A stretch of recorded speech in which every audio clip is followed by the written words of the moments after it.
quem me conhece sabe o quanto eu amo a cruz. O quanto eu amo o que aconteceu na cruz.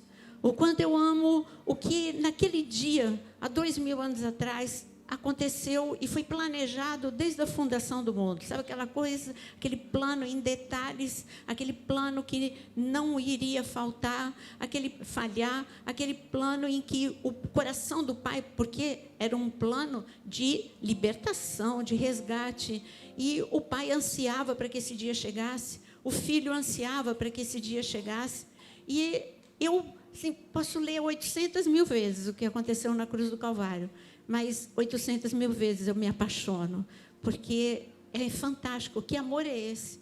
Eu digo, quando eu escrevi o livro, As 6 Horas que Mudaram a Humanidade, que não tem mais o livro, eu não reeditei, mas eu disse que essa é uma declaração, a cruz do Calvário é uma declaração de amor de um Deus apaixonado por seus filhos. É a maior e mais linda declaração de amor. Um Deus que Jesus, ele morreu de amores por nós, não é? Não tem maior declaração. Por que eu estou falando tudo isso? Porque você vai para a cruz hoje. Hoje nós vamos para a cruz. Uma caminhada sem igual. E eu queria te dizer que, nesse dia em especial, eu já peguei várias pessoas. Inclusive, sobre esses 2 homens, eu já preguei também. Mas hoje, quando eu estava mergulhando na palavra, eu vi esses 2 homens de uma forma bem diferente. Era uma caminhada, era um dia comum para muitas pessoas, mas algo diferente estava acontecendo. Se você for olhar no meu Instagram, eu fiquei tão feliz de ver que Deus não fala com uma pessoa só. Lembra que em Pentecostes eu disse que era o dia 1 de um novo tempo sobre a terra? De uma contagem regressiva para um avivamento fenomenal?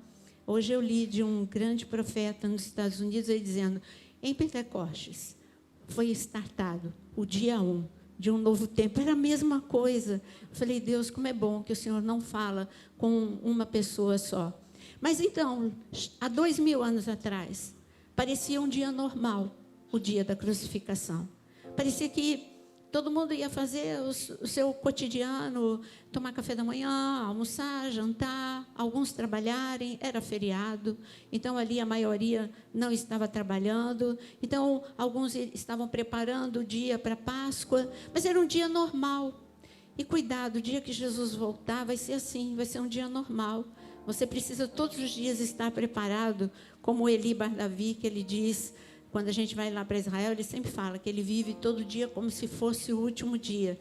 E é verdade, essa é a melhor forma de viver.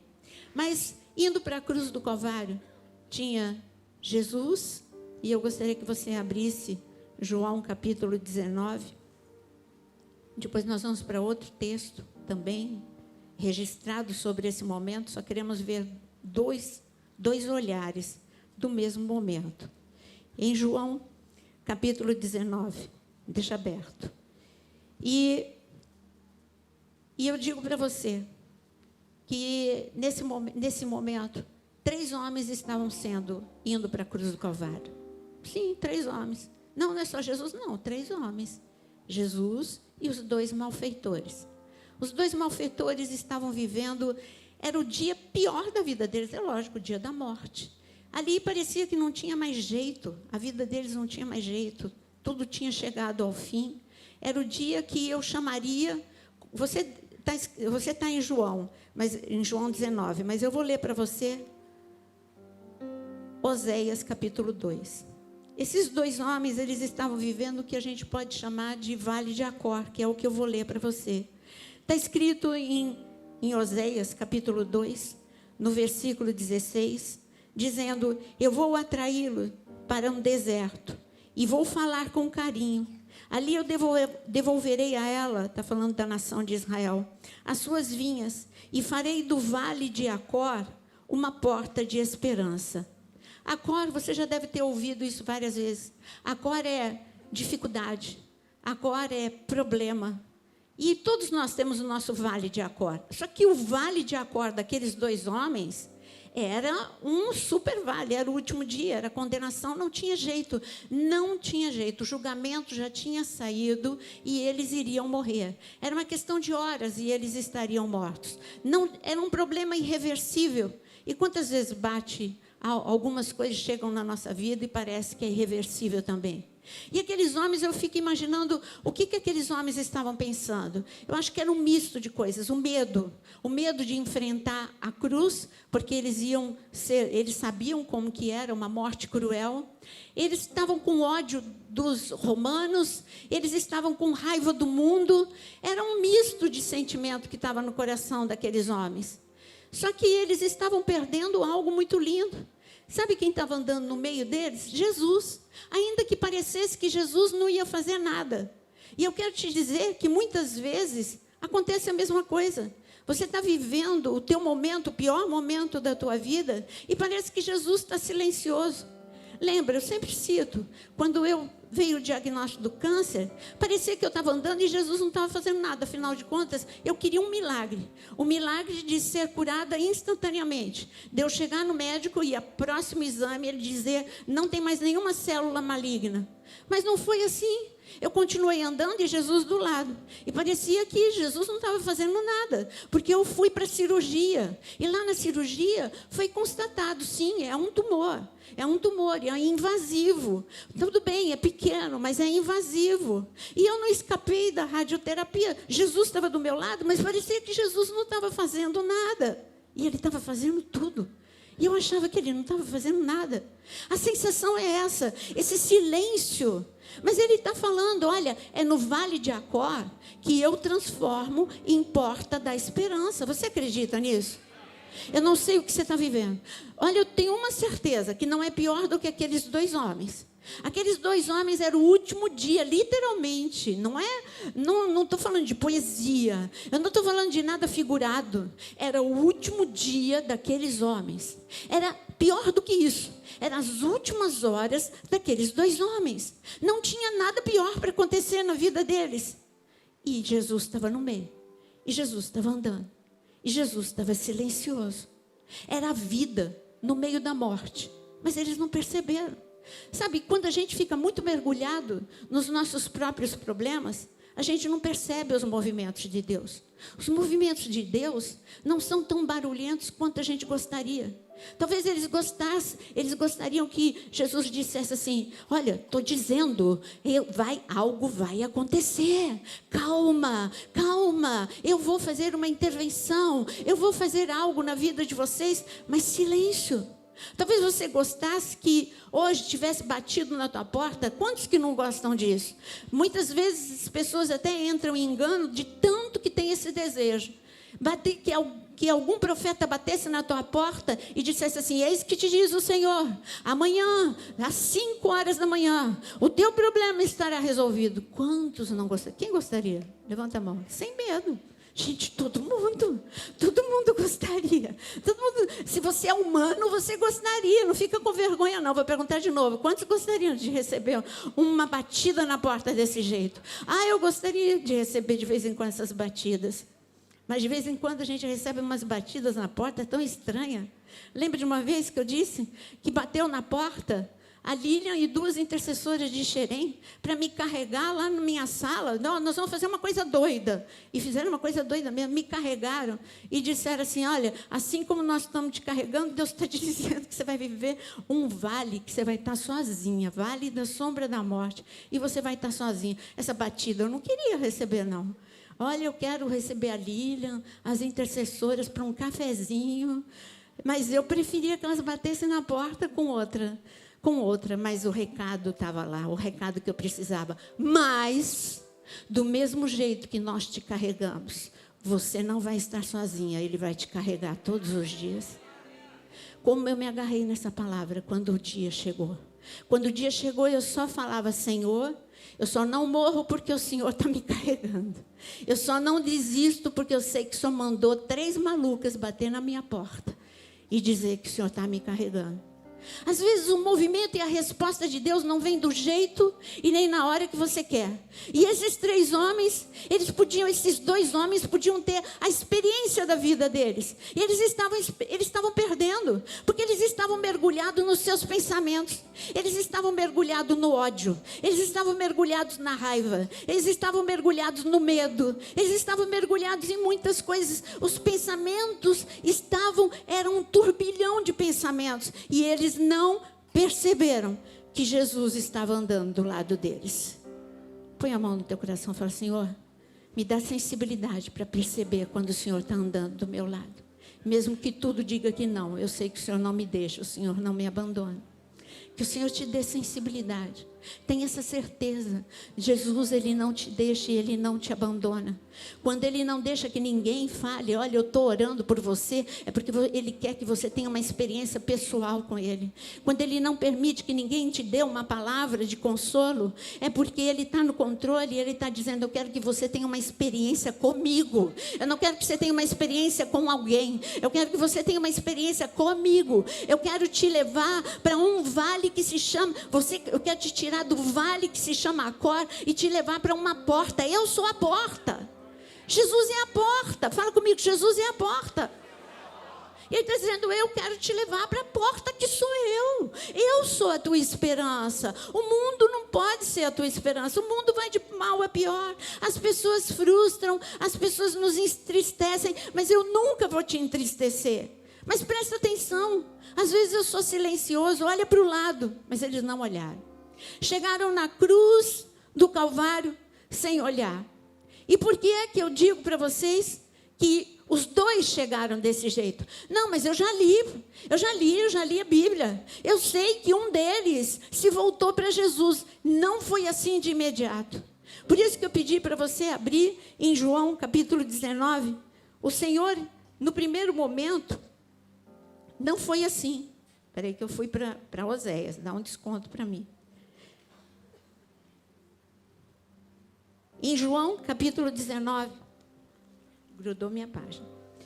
O Senhor, quando chega ali, os discípulos, quando chegam eles ali na crucificação, está escrito que os dois malfeitores, eles falaram impropérios para Jesus. Os 2 malfeitores, os 2. Mas imediatamente eu quero que você vá comigo para Lucas. É onde vai acontecer a grande transformação, Lucas capítulo 23. Em Lucas capítulo 23, eu quero ler com mais cuidado. João 19 era só para te mostrar que os 2 falaram impropérios. E eu quero um pouquinho dessa caminhada antes de chegar a eles. Está escrito no versículo, em Lucas capítulo 23, no versículo 38, está escrito que eles chegaram lá no Calvário. E havia uma inscrição acima da cruz de Jesus. E essa inscrição estava escrito: este é o Rei dos Judeus. No versículo 39, um dos criminosos que estavam ali dependurados lançava-lhe insultos e disse: você não é o Cristo? Salve-se a si mesmo e a nós. Bom, a princípio os 2 falaram. Os 2 falaram contra Jesus. Os 2 falaram impropérios para Jesus. Muitas vezes, eu estou cansada. Tem algumas perguntas que eu deveria, no Instagram, no direct, tem perguntas assim, respostas rápidas. Você pode colocar algumas. Geralmente não, eu só coloco essas respostas rápidas no que tange a curso. Mas dá vontade, às vezes, de colocar as respostas rápidas de perguntas clássicas. Sempre perguntam a mesma coisa. Se Deus é bom, por que Ele permite fome? Se Deus é bom, por que Ele permite guerra? Se Deus é bom, por que Ele permite crianças nascerem com algum defeito congênito? Se Deus é bom, e assim vai. Essa é o combo perguntas clássicas que eu sempre recebo. Eu digo para você que Deus é bom, mal somos nós que estragamos a terra, nós que deixamos tudo poluído, nós é que deixamos, o pecado trouxe uma deterioração da genética. Então, o problema da genética não é Deus fez a gente perfeito, mas foi o pecado. Mas Ele entra e Ele restaura, Ele entra e Ele salva. salva, Ele entra e Ele cura. Mas quem estragou tudo fomos nós. Quem estragou tudo é o pecado. Deus, sabe, são os governos maus. Por que tem fome?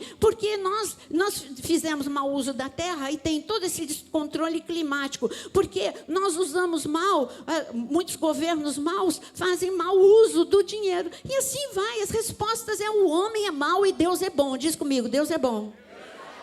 O homem, não adianta ele falar que é bom. Bom é só Deus. Bom é só Deus. Mas então, aí eles chegam e quando você está passando por um problema, a primeira coisa que você faz é você não prestar atenção que Jesus está do teu lado como esses homens. Segunda coisa que você faz é como os dois, eles foram pendurados na cruz, eles foram crucificados junto com Jesus. E o que eles falaram para Jesus, os dois, eles falaram impropérios. É a primeira coisa. Por que Deus permitiu? Por que Deus não fez uma intervenção? Por que Deus isso? Por que Deus aquilo? A primeira coisa que você faz é não perceber a presença dele. E a segunda é questionar. É porque, lembra? Eu sempre falo, por que o Senhor permitiu que viesse o câncer? Eu estava na Índia te servindo. Eu não vou me fazer de boazinha. Eu sou tão humana quanto vocês. Eu tenho tantas perguntas quanto vocês, mas eu aprendi que eu tenho que me calar e saber que o meu Deus é Deus e Ele transforma a causa em milagre. Não importa o que a gente viva.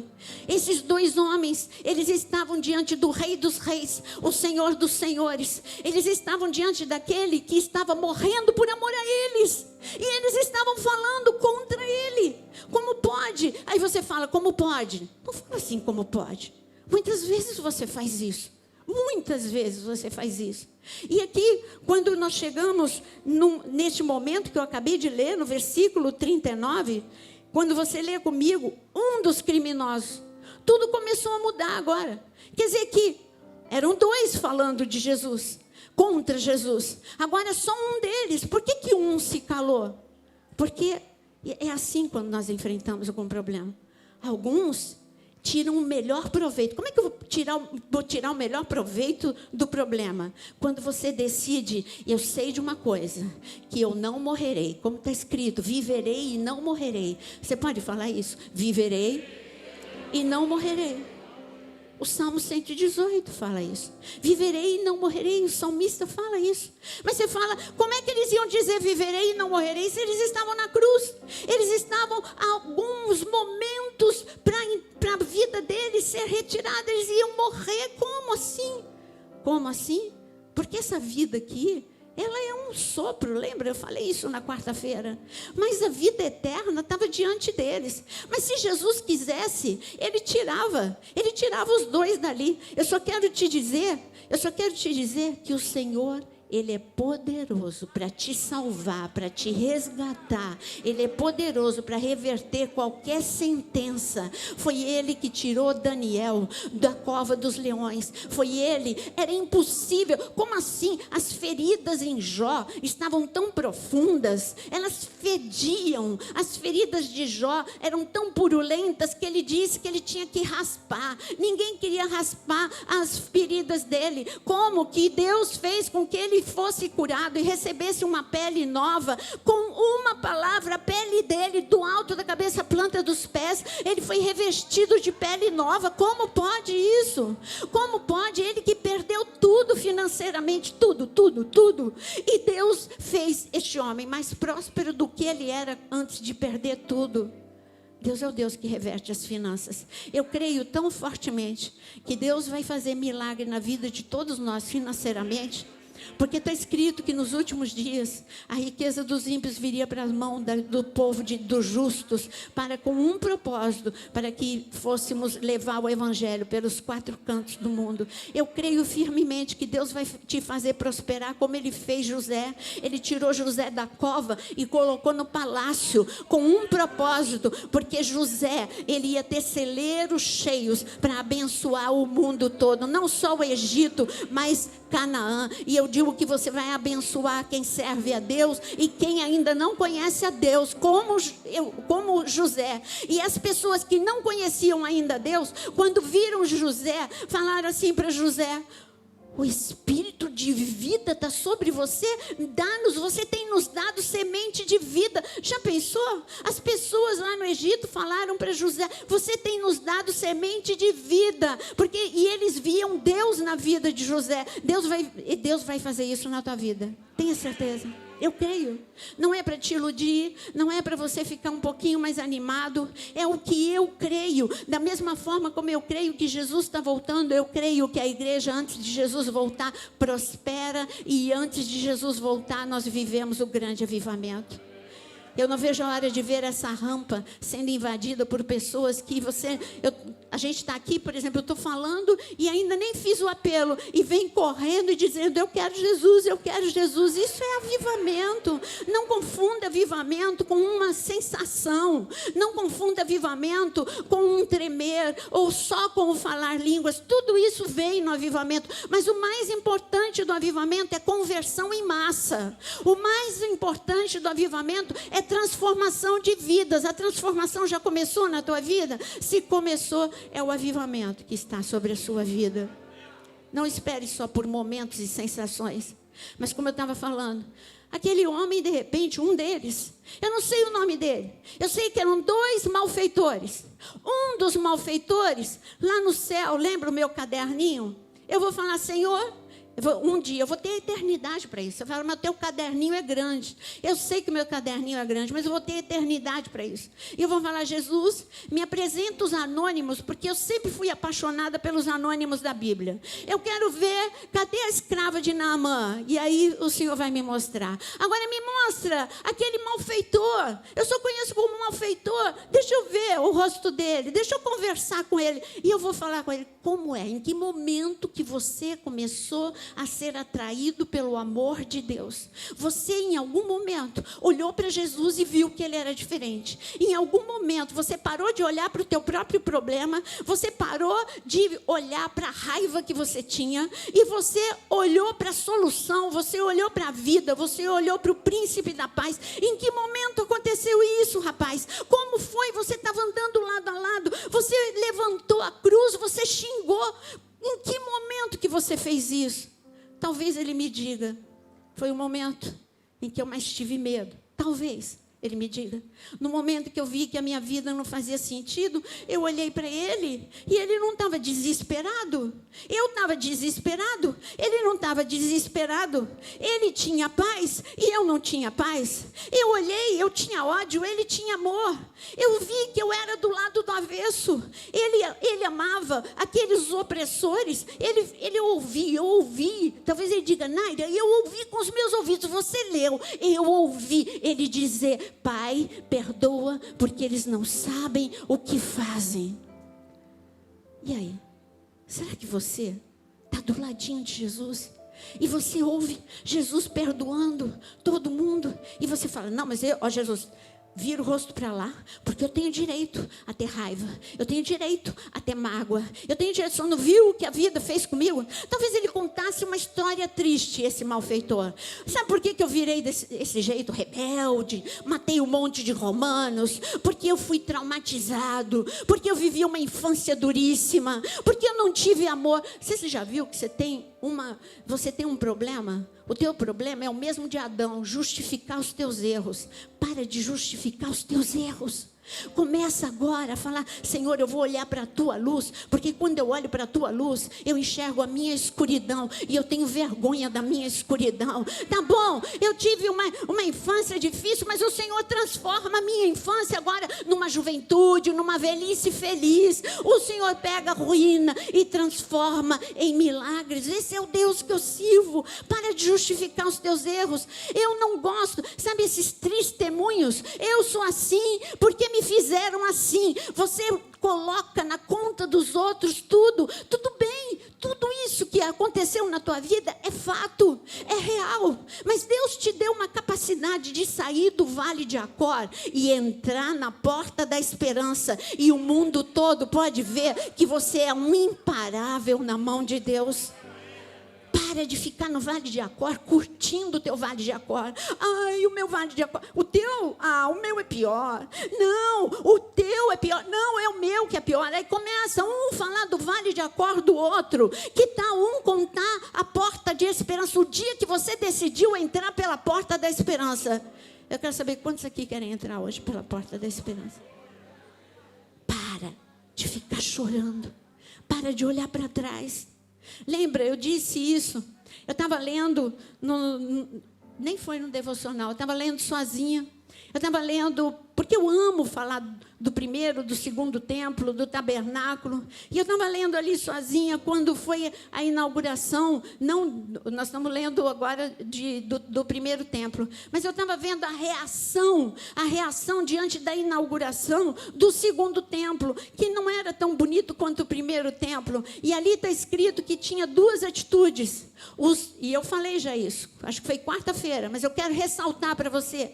Ali tinha duas atitudes. Os velhos, aqueles que conheciam o resplendor do primeiro templo, choraram quando viram o segundo templo. Mas os jovens, que nunca tinham visto o primeiro templo, eles celebraram, gritaram, e eles riram, e eles bateram palma, e eles adoraram, e eles louvaram pelo segundo templo. Cuidado para você não envelhecer espiritualmente e ficar agarrado em experiências. Quando eu fui batizado no Espírito Santo. Quando a igreja era isso e aquilo. A igreja agora está no seu melhor momento. Olha para o presente. Olha para o que Deus está fazendo aqui e agora. Olha o que Deus quer fazer na tua vida aqui e agora. Para de comparar com o passado, porque melhor é o fim do que o começo. E eu prefiro olhar assim. Deus está fazendo coisas maravilhosas. E Ele vai fazer. Deus está abrindo selos. Eu estou empolgada. Cada dia que eu abro a palavra, eu estou enxergando mais. Porque os selos estão sendo abertos para a gente entender. Não sou eu, é você, todo mundo. Qualquer um. Se você se converte hoje, você amanhã abre a palavra, Deus vai abrir os selos para você entender. Porque Ele está com pressa. Ele está com tanta pressa, que eu digo uma coisa para você. Que novo convertido vai dar banho em quem está engessado. Cuidado, não fique engessado.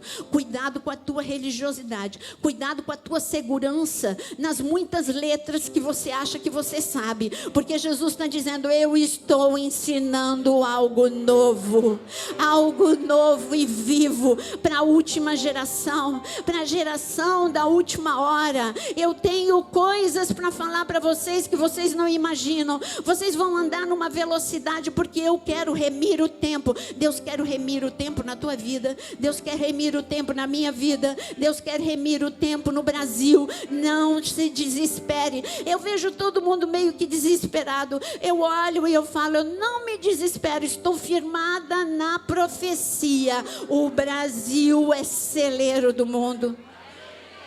Hoje o Jonas mostrou uma foto que seria desesperadora, mostrando todos os nossos vizinhos e mostrando só nós ainda intactos, não chegando até aqui no Brasil. E eu digo para você, eu podia ficar desesperada, mas eu não fiquei. É isso mesmo, Senhor. Nós vamos para a direita, nós vamos para a esquerda, nós vamos para todos os lados, nós vamos levar o Evangelho para todos os lados.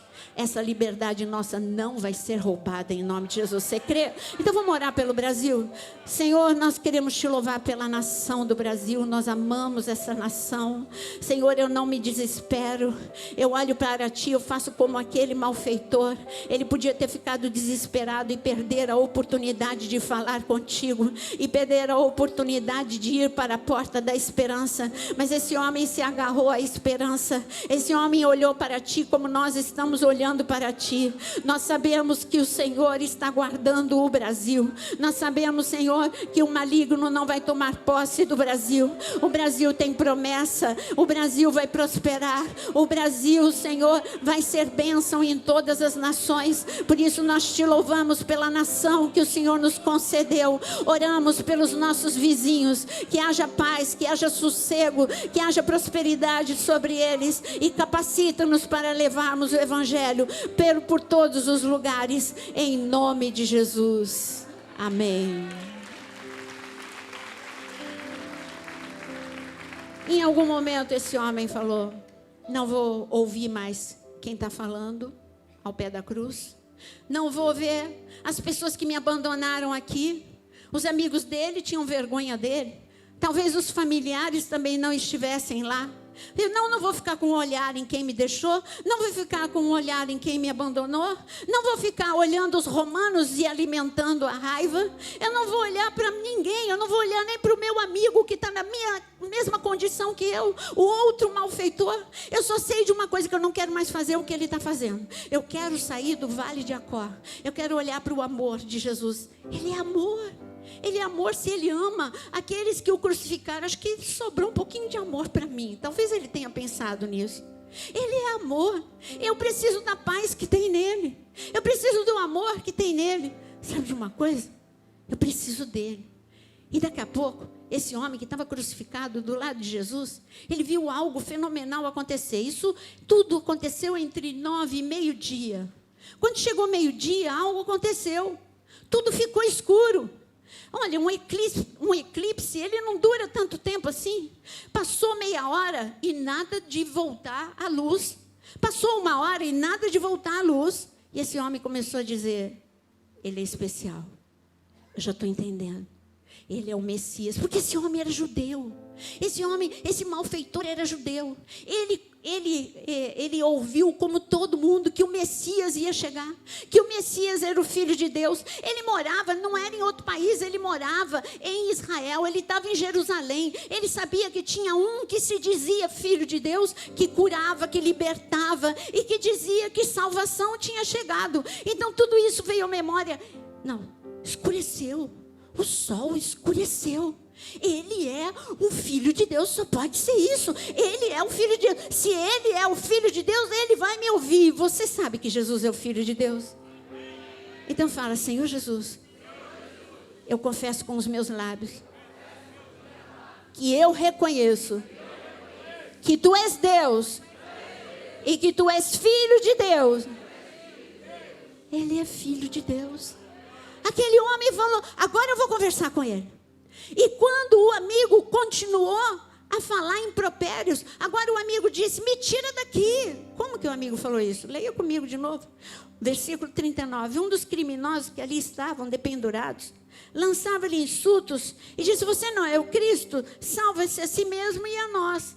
Sabe aquele tipo de oração que eu disse outro dia? Se o avião estiver caindo, todo mundo fala, Senhor, Senhor. E aí você vai orar, você vai fazer o que você não fazia a vida toda. Senhor, Senhor. Ou quando eu me afoguei junto com o meu irmão, a primeira coisa que eu fui fazer, eu nunca tinha pegado na Bíblia, eu tinha 10 anos, nunca tinha pegado na Bíblia. A primeira coisa que eu fui fazer quando eu cheguei em casa, depois de tudo aquele horror que eu vivi, de quase ter morrido afogada, a sensação de ser puxada para baixo naquele redemoinho. Então, a primeira coisa que eu fiz foi ler a Bíblia. Eu nunca tinha lido a Bíblia. E minha mãe, menina, o que você está fazendo? Eu quero ler a Bíblia, porque eu tinha sido proibida pelo meu irmão de falar o que a gente tinha passado. Então, eu quis, toda a minha ansiedade, todo o meu medo, eu quis lançar em cima de algo que um dia me falaram. Deus é salvação. O Senhor ouve a oração. E eu disse, bom, eu estou em vantagem. Eu sou criança, Ele me ouve. E eu estou aqui com a Bíblia, então Ele vai me ouvir. Foi o primeiro passo de temor que eu tive na minha vida. A certeza de que Ele ia me ouvir. E a certeza de que eu ia atrair a atenção dEle se eu abrisse a Bíblia. Não entendi nada, mas eu senti paz. Não entendi uma palavra do que eu li, mas eu senti paz. Porque Ele vai no nível que você está, meu querido. Ele fala com você no nível que você está. Eu não sabia, eu não conhecia, então Ele precisava falar no nível que eu estava. Ele deu paz. Esse homem também, ele não tinha nível, ele não tinha escutado muita coisa, ele só sabia que Jesus podia ser o Messias, e ele entendeu que Jesus era o Messias. Você só precisa saber disso. Ele é o socorro da tua vida. Ele é a porta da esperança. O vale de Acor não é maior do que o teu Deus. A porta da esperança, Ele está lá na porta. Ele é a porta e Ele está lá dizendo, vem, vem, entra. Eu salvo, eu resgato, eu restauro, eu fortaleço. Eu faço tudo na tua vida. Olha, se você me deixar entrar na tua vida, nada vai te faltar, porque eu vou estar contigo. Essa palavra parece que é para um novo convertido. Não, é para você engessadinho mesmo. É para você. Você precisa ter experiência de novo com a porta da esperança. Você acha que você sabe qual é o caminho, mas eu digo que o caminho é só Jesus. A cada dificuldade Ele mostra um caminho diferente. diferente. Ele é o único caminho, mas ele mostra, olha, aqui você vai adorar. O caminho dessa vez é adoração. O caminho dessa vez é jejum e oração. O caminho dessa vez é você ler o que eu vou te mostrar e pegar essa palavra que vai ser espada de dois gumes na tua vida. Não seja engessado de achar que você sabe qual é a fórmula. Não existe fórmula. É vida com Deus. É vida com Deus. E aí esse homem, voltando para esse homem, bom, vamos deixar esse que pediu só socorro para Jesus. Salva-me, mas ele não estava crendo em Jesus. Mas o outro criminoso, eu estou lendo na NVI, versículo 40. O outro criminoso o repreendeu dizendo: você não teme a Deus? Nem estando sob a mesma sentença, nós estamos sendo punidos com justiça, porque estamos recebendo o que os nossos atos merecem. Mas este homem não cometeu nenhum mal. Quantas confissões ao mesmo tempo! A primeira coisa que ele começou a ter no coração dele é temor. Põe a mão no teu coração, temor, temor. Sabe o que é temor? Temor não é medo. Temor é você reconhecer a primazia de Deus. Temor é você reconhecer a soberania de Deus na tua vida. Ele é o mais importante na tua vida. Não tem nada mais importante do que Deus na sua vida. Isso é temer. Quando você tira, sabe, o vale de Acor dele, a raiva dos romanos, tudo estava em primeiro lugar. Tudo que ele ia fazer, o dia a dia dele, tinha muitas coisas em primeiro lugar. Deus não estava nem na lista. Quando você coloca, se abre os seus olhos e diz: Senhor, Tu és a minha primazia. O Senhor é a minha prioridade. Eu coloco agora, eu vou para o meu devocional. Se o teu devocional é de 5, de 6, de 7, de 10 minutos, não importa. Mas você não pode, assim como você não pode sair sem escovar o dente, sem pentear o cabelo, sem colocar roupa. Você não pode sair de casa sem colocar Deus diante, acima de tudo. Ele está acima de tudo na sua vida. O Mário está aqui, ele coloca Deus na primazia dele indo para o colégio. Tem o lugar certo. Agora vamos orar. E se a gente passa do lugar, às vezes distraído, não orou. Vamos orar. Sabe, você precisa ensinar isso. A primazia de Deus na sua vida. Este homem começou a colocar: bom, a dor já não tem mais prioridade, nada tem mais prioridade, eu não estou com vergonha, eu quero dizer que eu reconheço que Ele é santo, eu reconheço que nele não há nenhuma culpa, nenhum pecado, Ele é santo, Ele é o santo de Deus. Quando você fala, mas isso aqui é para o novo convertido? Não. Querubim, serafim, diz noite e dia: Kadosh, Kadosh, Kadosh, Kadosh. Santo, santo, santo é o Senhor. Quando você fala santo, santo, santo é o Senhor, glória de Deus vem sobre a sua vida. Esse homem começou a ser envolvido pela glória, ele nem percebeu. No momento que ele disse isso, ele é o santo de Deus. A glória já começou a revestir a vida deste homem. Você pode dizer junto com aquele homem, fala: Kadosh, Kadosh, Kadosh. Você está falando santo, santo, santo. Vamos falar de novo? Santo, santo, santo. Quando você fala isso, você está dizendo: Senhor, eu sei que na beleza da tua santidade, o teu trono é um trono de poder. Do teu trono saem raios para destruir os meus inimigos, que são poderes, principados e potestades. Mas do teu trono sai um rio de amor para me envolver. Tu és santo, tu és santo. Quando você começa a falar tu és santo, você começa a entender quem está no trono, e você começa a entender o que flui do trono para a tua vida. Uma das visões, em um único lugar aparece essa visão. Mas eu digo para você, como eu amo essa visão de Daniel. Daniel viu um rio de fogo saindo do trono de Deus. Do trono de Deus não sai só um rio de água viva, sai um rio de fogo. E esse rio de fogo é o sangue de Jesus que vem descendo, queimando e destruindo toda a obra do inimigo. Esse homem, ele reconheceu, ele disse: eu tenho pecado. Arrependimento não vem sem o avivamento não vem sem arrependimento. Eu queria que você agora, nesse minuto, pudesse, fecha os teus olhos e pensa em coisas erradas que você faz. E eu estou falando no presente mesmo, que você faz: mentira, pensamentos, gritaria, mágoa, inveja, tantas coisas. A lista é muito grande. Lascívia, tanta coisa que você fere a santidade de Deus. Fala, Senhor, assim como aquele homem, eu quero confessar a Ti os meus pecados agora. Lava-me, purifica-me, santifica-me. Eu sei que eu tenho vivido muitas consequências dos meus pecados, mas eu quero interromper aqui. Senhor, em nome de Jesus, tem misericórdia da minha vida. Fala agora, Senhor, tem misericórdia da minha vida. Me perdoa pelos meus pecados. Eu quero, Senhor, andar em santidade. Eu quero ser nova criatura. Eu não quero brincar de servir a Deus. Eu quero ser um instrumento Teu nesta última geração. Eu quero ser um instrumento vivo do Teu poder. Usa-me, Senhor. Usa-me, mas lava-me, purifica-me, em nome de Jesus. Amém? É fácil. Sabe o que eu achei mais lindo? É fácil você olhar para o pecado dos outros. Este homem, ele podia ter dito: pecadores são os romanos.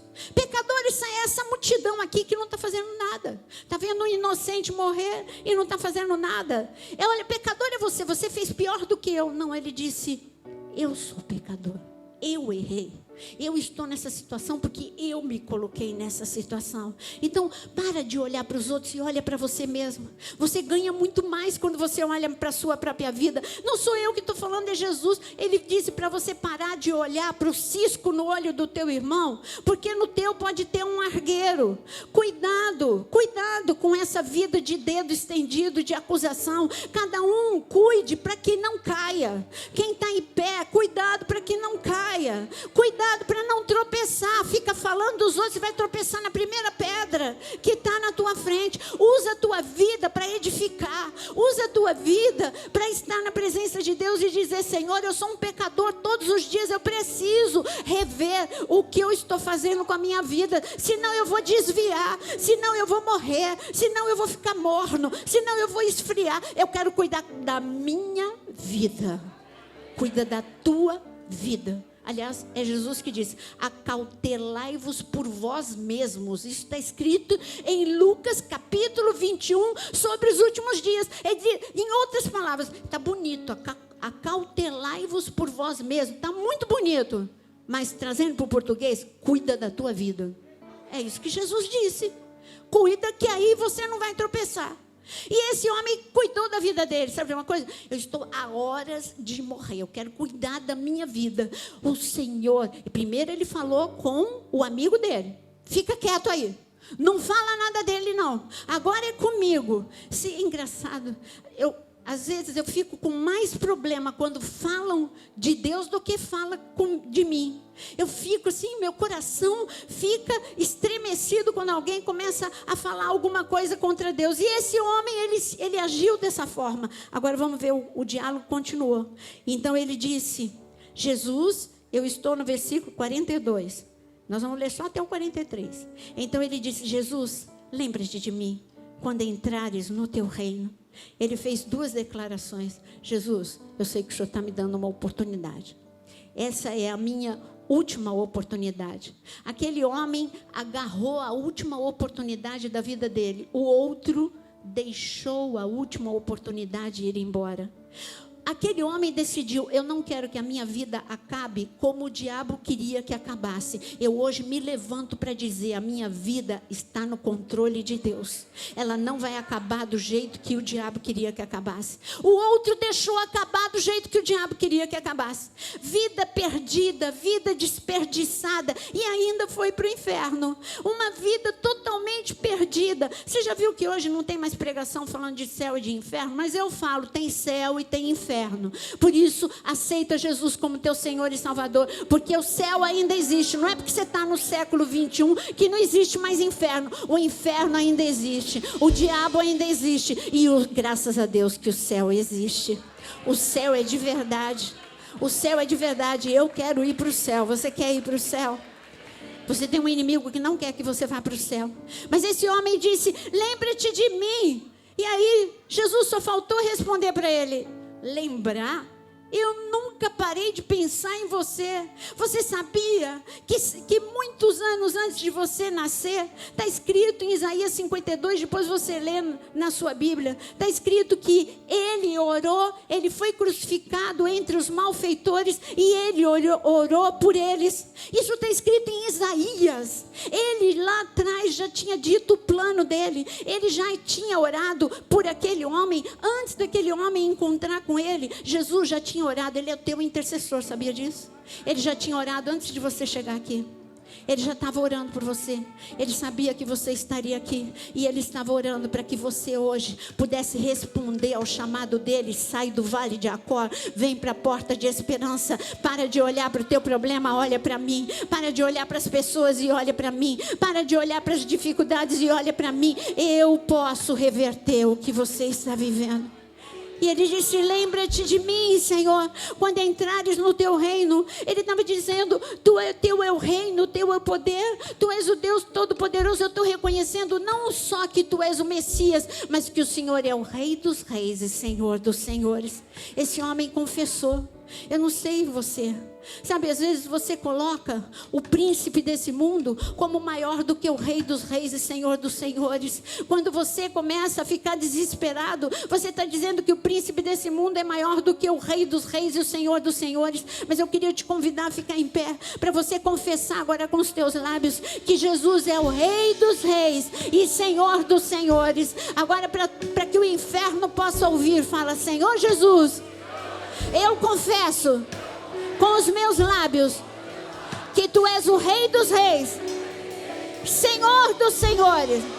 De novo, tu és o Rei dos Reis, Senhor dos Senhores. O rei tem um cetro. Graças a Deus que a gente está numa monarquia. O céu é monarquia, aqui é democracia. O céu é monarquia. Graças a Deus que tem um rei no céu. E um rei tem trono. E o trono de Deus é poder. E um rei tem cetro. O rei, ele estendeu o cetro para a rainha Esther e disse: toca no meu cetro e pede-me o que quiseres. Se você pedir até metade do meu reino, eu te dou.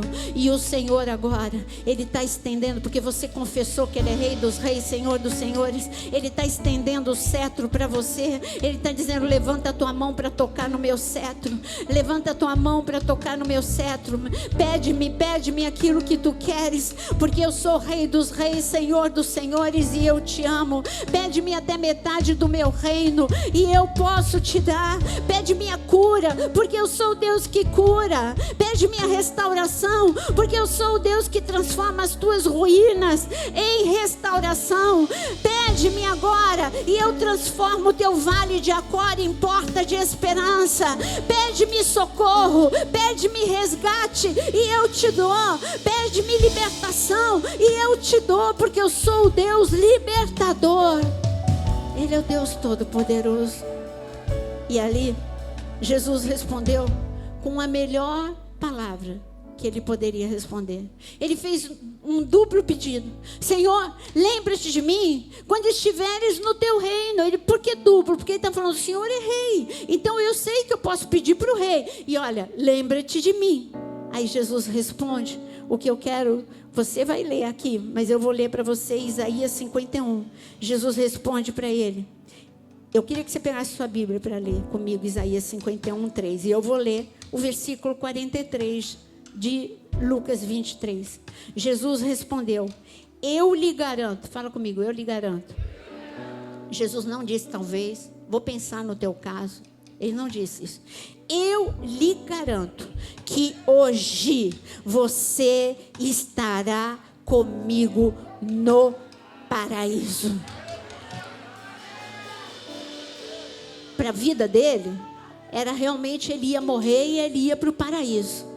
A palavra de Jesus hoje para você, ele está dizendo, e Jesus responde para a unidade em Cristo, Ilha do Governador: eu te garanto que hoje mesmo eu faço o teu vale de Acor em porta de esperança. Mas eu não esqueci o que eu pedi para você abrir. Isaías 51, só espera que eu não abri. Isaías 51, versículo 3.